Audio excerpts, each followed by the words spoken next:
We've been straight up right since the open. Caterpillar, Intel, Boeing, all strong. Industrial strong here. Let's just take a look. Semiconductors open flat. That's been the big market leader. As you can see, that's up fractionally. Consumer discretionary retail's been strong recently. Banks are flat, but they've been strong. Energy open flat. It's also fractionally to the upside. So the battle right now is about people who are on one side or the other of the bottoming narrative. You know what the bottoming narrative is? It's about Europe and China and what's going on over there. So the basic idea here is 40% of the S&P 500 earnings are outside of the United States. China and Europe, the growth decline that we've been talking about for 6 months is bottoming. This is the bull argument right now.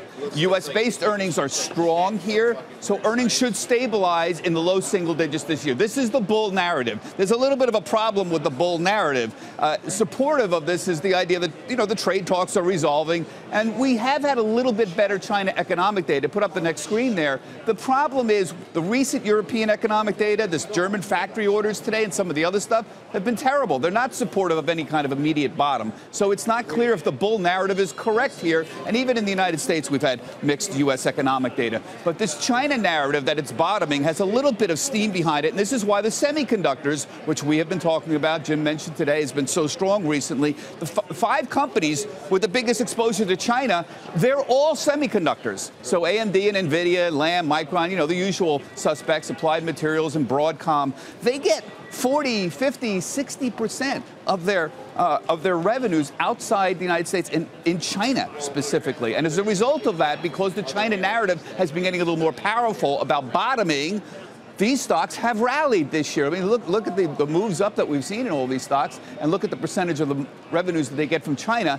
And you can put it together, and if you plot the Shanghai Stock Exchange against the semiconductor index, the SMH, from the beginning of the year, guess what? It matches perfectly. There it is. The BenX Semiconductor Index is the orange line. The white line is the Shanghai.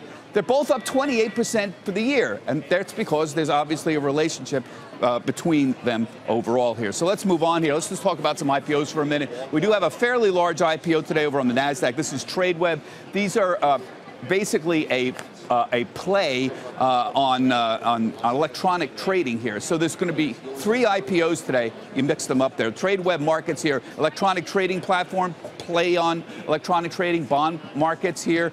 Up the terms, up the price, certainly a very good sign overall. But we've had 3 of them today. We're going to have 3 big ones. Put up the one we had just before there. Important thing here is we're going to have TradeWeb pricing above the range, Silk Road Medical, which is one of the big companies that does medical devices for stroke victims. Also upwardly revised range, NGM Bio, which does diabetes, a biotech company for diabetes, also priced at the high end of the range. So pay attention to the smaller ones. Numbers are coming in pretty good for the IPO market overall. Finally, my favorite headlines, and I can assure you this was the most passed around story of the day on the trading desk. This is as funny as it gets in the world of trading.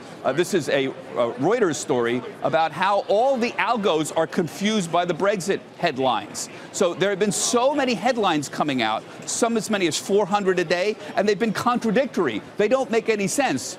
And the algos are based on a rules-based system, particularly the currency trading algos. And when you have garbage in, you get garbage out. As a result, the algos are confused. When this happens, they either shut down, they trade less, so the volumes go down, or they widen the bid-ask spreads out because they don't exactly know what to do. So the bottom line is, not only are humans confused by what's going on with Brexit, the algos are confused by what's going on with Brexit. It's a good indication you can't always program an algo to deal with everything.